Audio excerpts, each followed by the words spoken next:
Solomon ingoma yazo ingoma chapter 2 sawufunda verse 15 yedwa ithi ke apha kule yami yesiXhosa sibambeleni impungutye ezincinane ezonakalisa izidiliya zethu zityatyambile. Thank you Jesus. Listen very carefully.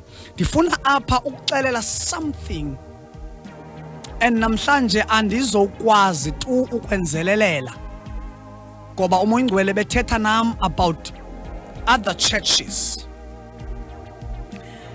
Kukhona amabandla amakhulu, amabandla afana no Assemblies of God, Apostolic Faith Mission, Full Gospel. Ngamabandla lawo amadala, awasekho makhulu, madala. Qala aye makhulu. There is a difference between to be great and to be old.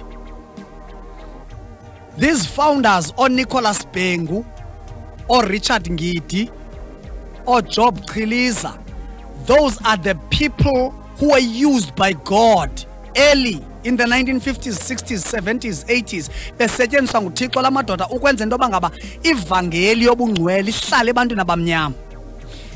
But ukufa kwabo kwashiyeka abantu ebebethanda bona bengakhange bamthanda uThixo wabo. Bathatha lamabandla bawenza icawe. iAssemblies of God soze beyicawe nangolwesithathu, ndizalwa khona. I-African Gospel soze beyicawa nangolwesithathu, I was mentored there. I-Apostolic Faith Mission soze beyicawa nangolwesithathu, I was groomed there. But kwenzeke ntoni onke lamabandla amakhulu oqala apha enza mistake. Ndifuna unixelela kwenze into bangaba ukhubeka ubeyaqhubeka. Abazalwana abakhonza kula mabandla baye baciba fama sebefikile ezulwini. Why do I start here? It is because lama bandla xa ejonga i-ministries abona amahedeni asindisiweyo. That is wrong. Ngoba uThixo akaxhomekeki indodeni ukwenza umsebenzi wakhe. uThixo will raise even ilitye uba limnqule uba uyafuna. Now abazalwane balamabandla noba kukhona ezo gatherings bayazikhetha bona ezifu mhlambi banezulu elispecial. Mamela, igama lecawe yakho alisoze likufaka ezulwini. Into ezakufaka ezulwini bubungcwele nguYesu. Emveni koko Yesu akungcwalise uqualifywe ezulwini. Chapter 12 verse 14 kaHebrews izwi lenkosi lithi phuthumani uxolo nabo bonke nobungcwele akho namnye unothayibona inkosi engenabo bona, not the name of your church. Usenokhonza pha enkonzweni yam kuthiwa yi-SWRC ukuba ngaba i-lifestyle ye-vision yase-SWRC ethi peace and holiness awunayo, uyaxoka uyizulwini. There is a problem here ngoba abantu abaninzi bazimela ngalamagama amabandla amakhulu ngelo xesha amanyundululo namanyala abawenzayo. Abanye bathwala iqhiya bajingisa iziketi ngelo xesha inhliziyo zabo zibolile zizimanga. In the name of names of big churches, the African Gospel, the Faith Mission, the Assemblies of God. Abanye benu, let me tell you something. Ndivele nto ihlebeza kumoya ingcwele nsekitchen namhlanje esithi abanye benu bazathi xa befika ezulwini uNicholas Bengu abe nentloni uba ngaba usuka kwivision yam unje. Sasaba nentloni ochiliza, sasaba nentloni ongidi. How can you live such a life? Ungene ezulwini ngongcipho kodwa unikwe igospel lamadoda lamaqhawa sendulo ayithatha iSouth Africa ayijongisa phansi ayephethe igospel epure, igospel holy, igospel enamandla. Go to these churches today. Komile kubanjwe nje iprogram ekhupha umoya ingcwele prof ugqiba ihlalisa abantu. Kukhona abantu abakwi-eldership, kukhona abantu abakwi-leadership kulamabandla xa begodukile basila utywala ugqiba kwabo babuye baze kwii-towns koma-Johannesburg, koma-East London, koma-Durban bahambe bayovutha. Ngelo xesha xa bekwaba kwabo bayasila benza amagogogo. What?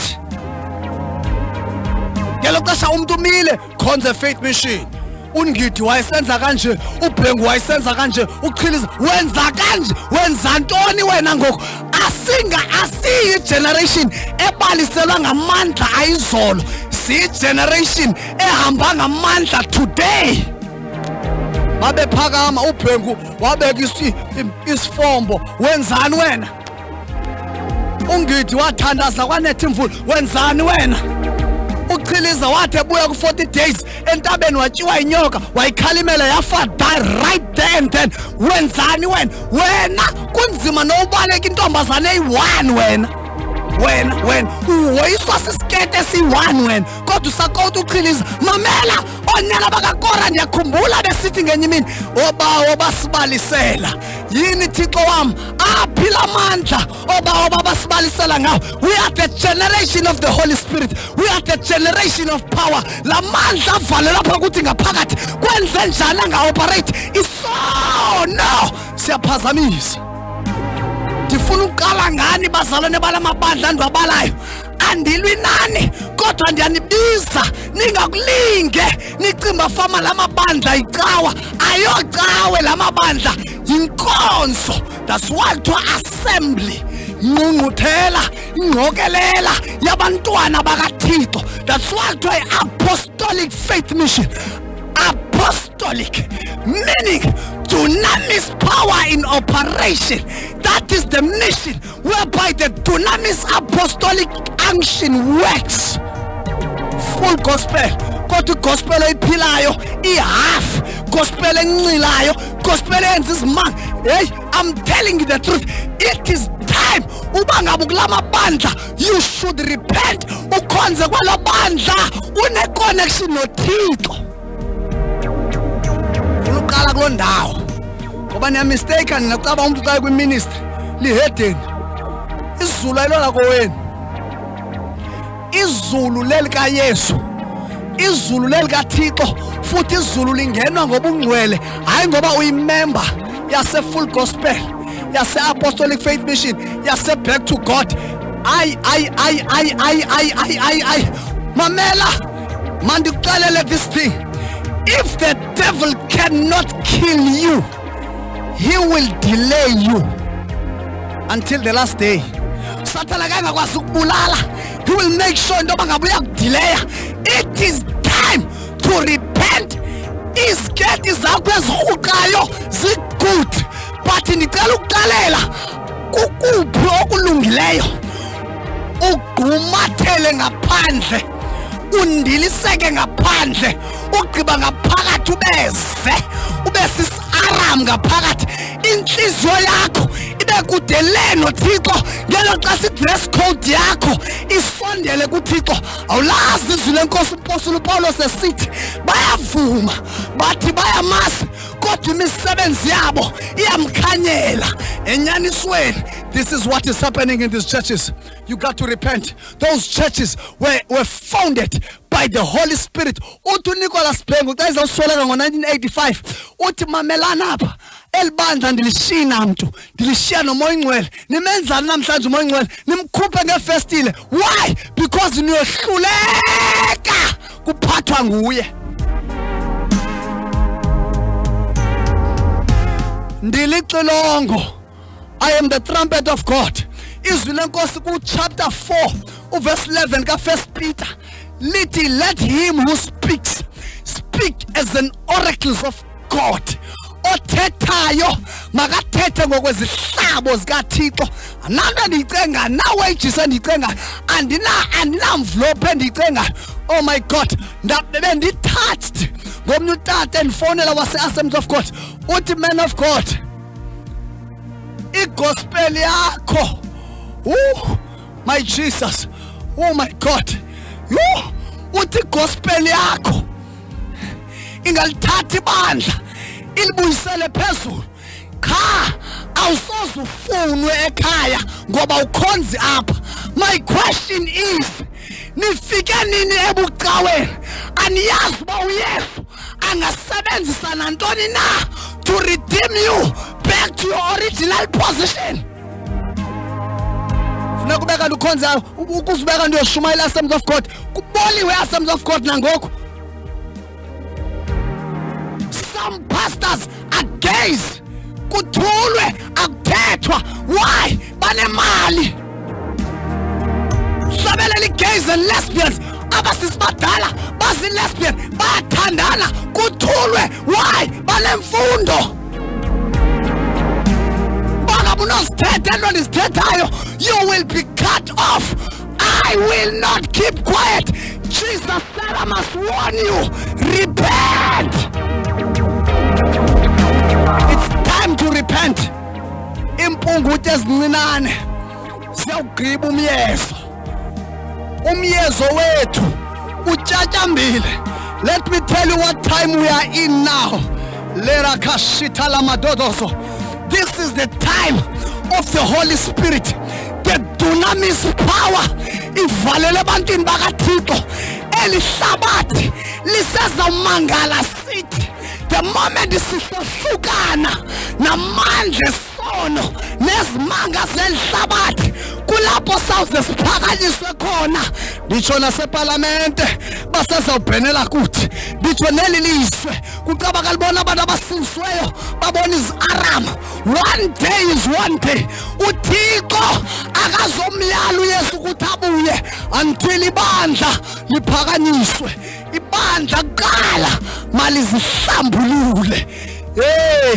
Lizihlambulule. The moment ibandla lihlambuluka uyazi into bakawusindisiwe awunanto nokwenza nomjolo. Xa usindisiwe awunanto nokwenza nezimanga zelizwe. Abantu abasilayo ngapha, abantu abathandazayo ngapha, amagqwirha ngapha, abangcwele ngapha, azihlangani, azibhanqani, azikomplementani. Two different things. What is happening in our churches? Leaders amagqwirha kuya worship team, leaders amagqwirha phi kwi-leadership yebandla. Where is the church going? Because eligqwirha lifundile, because eligqwirha linemali, linikela kakhulu, malithathwe libekwe kwiposition enkulu. Where are you taking the church of Jesus? Where are you taking the church? Impunguthi ezincinane ziyawugqiba umyeso. Abanye bagada umjolo. Hayi mina ngijolo ngelo kasakakrwada. Hayi mina ngijolo ngelo akathuki. Hayi mina ngijolo ngelo kasunomona. Hayi mina ngijolo ngelo kasunokuthuku. Ibandla liyasplita lukuthuku lwakhe. Why? Zimpunguthi. Small foxes. Ayizonto ezinkulu. Abanye kunzima ukuxolela. Umntwana kaShumanisa uthi uYesu this uYesu that. Abe esithi uMatthew chapter 18 last verse. Ithi uba ngabe umzalwane wakho awuthanga wamxolela ngenhliziyo yakho yonke ephelelisileyo nawe awusayi kuxolelwa. If you do not forgive, you will not be forgiven. And man uxela something ukhona abantu abakhe babhanqeke apha baceba fama i-forgiveness kubhanqa. I-forgiveness i-decision but i-healing i-process. Awuzophinda uhlale nomuntu orephe umntana akhe etafuleni in the name of forgiveness. Ndiyaphinda ndithi forgiveness i-decision is a now moment but the healing after it yi-process. Abantu baninzi baceba famne kuxola egqibo kakhulu libale. No, you must be careful ngoba hleza phinda abanjwe ngilaa moya ndikuxolele qha ndikugadile. That's the truth. And man uxele something wena umuntu ubala iminyaka emininzi usindisiwe. Ukusindiswa ayo service, ukusindiswa i-moment. Mandiphinde ukusindiswa ayo service. Hayi mna ndasindiswa ngo-1985 unjani ngoku udikidiki unje. 1985 udikidiki unje. Udibana namadoda elala athi makahambe kuyosilwa uhambe nawe uyosila. Uthi ubhanqwa ngabantu ngamadoda elala kuthiwa izosikelela ezibhekile. Ndasindiswa ngo-1985. Ayazi mi-gospel A. U-gospel A fanele simbona apha kuwe. U-gospel A susibalisela ngento ezanjwe ngamaqhawe asendulo. Sibalisele ngezinto uThixo azenza kuwe ngoku. Now